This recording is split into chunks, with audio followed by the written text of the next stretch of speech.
Hey everybody. So for today's workout, we once again have a skill session and then the WOD. For the skill session, we're going to do an AMRAP of double unders. 5 minutes. We're going to do as many reps as possible of the double under. The double under, we're passing the rope under our feet 2 times with every jump. And they don't have to be consecutive. They can be double under, single under, double under, single under. That doesn't matter. But we're just counting as many double unders as we can get successfully within the 5 minutes. So for the double under, like I said, we're jumping and we are swinging that rope around 2 times with every hop. If you trip on the rope, obviously that doesn't count, but we are counting the successful jumps.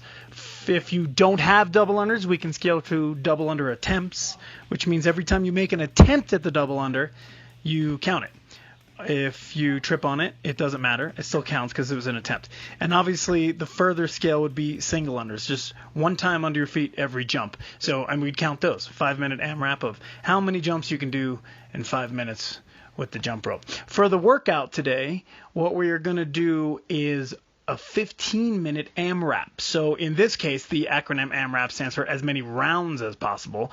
A round would be these 4 movements with 6 reps of each. The first movement in the green, blue, and black is going to be the sprawl. Now for the sprawl, we start with our hips high, feet on the floor, elbows extended, and we're going to jump back to get our hips extended, knees extended, and that is 1 rep. Then you jump back to the original position and you keep going for your sprawl. It's basically the bottom part of the squat thrust, if you're familiar with that movement. And that's your sprawl. You should be able to get these 6 done very quickly. And then the next movement will be, for the green, the air squat. For the air squat, we're standing with feet about shoulder width apart.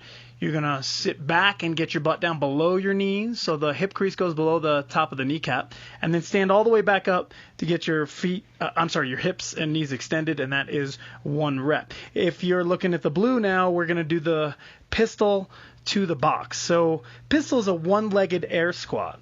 So you're going to take your butt down to the box. Now, obviously, if you're home, it doesn't have to be a box. It could be a chair. It could be the couch. It could be anything.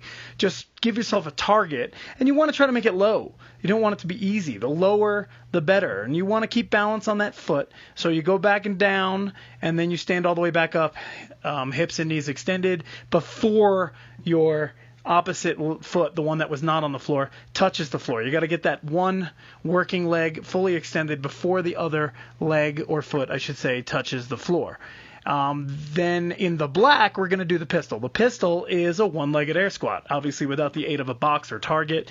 So you're going to get your butt down below your knees, and then you're going to stand all the way back up with full hip extension. Same rule applies here. That other foot cannot touch the floor before your knees and hips get extended on the working leg, and that's our pistol. The next movement we're going to do for all 3, green, blue, and black, is the Russian step up. So you're going to step up onto a box, and then the opposite leg from the one that was doing the stepping is going to come up with the knee, higher than the hip crease. That's the goal. You're going to bring that knee up above your hip crease. The higher the better, but you want to get it up above that hip crease. And then obviously you step back down to the floor and switch legs and do it on the other side. And we're doing 6 of those, so that's 3 on each leg. And then the final movement that we have here is in all 3, the green, blue, and black, is going to be the bench dip. Now, once again, you can see I'm using a box here, not even a bench, but you can use anything. If you have a bench, great. If you don't, use a box or the stairs or a chair or a couch or wherever you could find that gives you this position. You're going to go down till you hit parallel with the upper arm to the floor. If you have trouble with this, you can always scale to bending your knees and bringing your feet flat to the floor. Otherwise, the RX version, your legs are straight out in front of you, up on the heels. And of course, we finish this movement here with the full extension of the elbows. So we're going to do those 4 movements with 6 reps each to make 1 round. And in 15 minutes, give yourself a clock that counts down from 15. You're going to do this as many times as you can. So your score at the end may end up being 5 rounds plus 11 reps or whatever you end up with. Okay? If you have any questions about anything, let me know, and I will see you tomorrow.